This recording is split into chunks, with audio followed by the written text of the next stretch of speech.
नमस्कार दोस्तों, स्वागत है आपके अपने यूट्यूब चैनल में।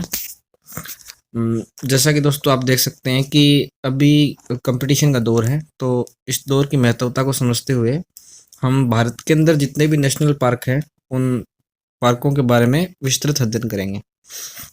अपनी बात को आगे बढ़ाते हुए, आपका समय ज़्यादा ना खराब करते हुए, हम आज भारत के उस पार्क के बारे में बात करेंगे, नेशनल पार्क के अभयारण्य के बारे में बात करेंगे, जो कि न केवल सबसे पुराना है अपितु भारत में अपनी एक विशिष्ट पहचान रखता है।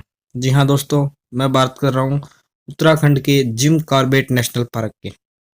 ये देखिए, ये उस पार्क का एक बाग है विचरण करता हुआ, और ये जिम कॉर्बेट नेशनल पार्क। इसी तरह सीक्वेंस से हम आगे बढ़ेंगे और डेली की क्लास के अंदर हम एक एक नेशनल पार्क को उसके बारे में डिस्कशन करेंगे। तो शुरुआत करते हैं। जो जिम कॉर्बेट नेशनल पार्क है, ये उत्तराखंड के नैनीताल जिले के रामनगर के पास स्थित है।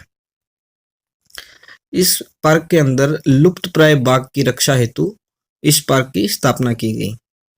दोस्तों, अंग्रेजों को हम जिस तरीके से समझते हैं, एक्चुअली में अंग्रेज उस तरीके के थे नहीं। उनमें कुछ क्वालिटीज बहुत अच्छी भी थी। जहाँ जहाँ वे एक और शिकार शिकार के ऊपर जितना ध्यान दिया करते थे, दूसरी ओर वन्य जीवों की रक्षा के लिए भी वो लोग उतना ही ध्यान दिया करते थे। बात बहुत पुरानी है दोस्तों।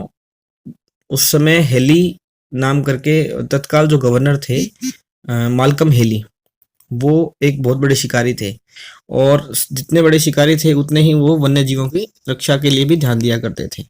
तो इस पार्क के अंदर, इस पार्क की महत्वता को देखते हुए उन्होंने इस पार्क के अंदर जितने भी बाघ थे, उन बाघों की महत्वता को देखते हुए, क्योंकि बाघ उस समय से ही लुप्त होते जा रहे थे धीरे धीरे, क्योंकि जो शिकार का जो दौर है वो अत्यधिक अपनी चरम सीमा पे था, और इसलिए उन्होंने इसको एक पार्क के रूप में घोषित कर दिया कि यहाँ पे उन्होंने बाउंडेशन लगा दी कि अब इस पार्क के अंदर कोई भी शिकार नहीं करेगा, बाघ का शिकार नहीं होगा। ये एक पशु विहार है। और आपको जानकर हैरानी होगी कि जिम कॉर्बेट नेशनल पार्क है, ये इंडिया का ओल्डेस्ट नेशनल पार्क है।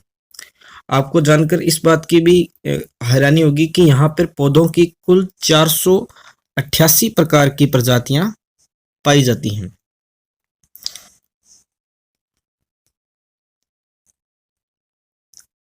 दोस्तों, इसके बारे में, जिम कॉर्बेट नेशनल पार्क के बारे में एक जानने योग्य बात यह है कि जब हेली नेशनल पार्क, जब इसका नाम था, और हेली नेशनल पार्क से भी पहले इस पार्क का जो नाम था वो था Ramganga national park.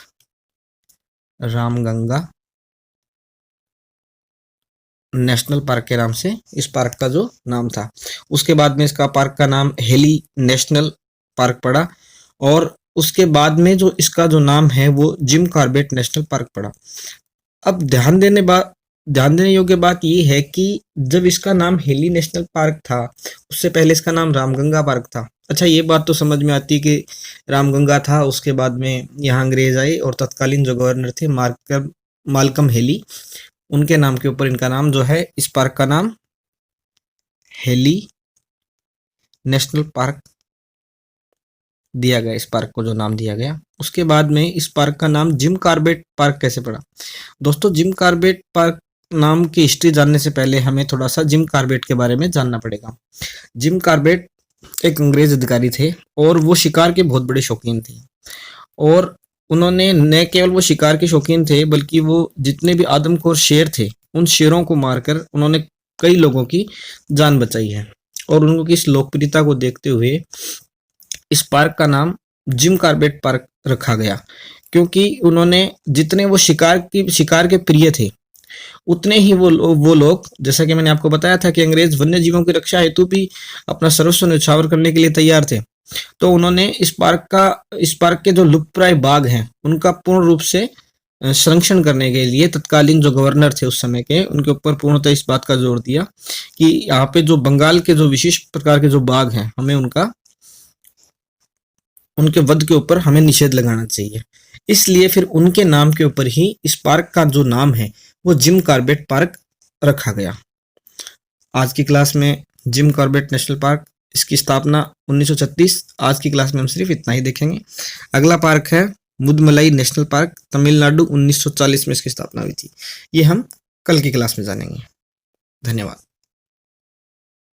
What you're given, that's how we live it. Don't be mad at the system, it's simply how we've existed.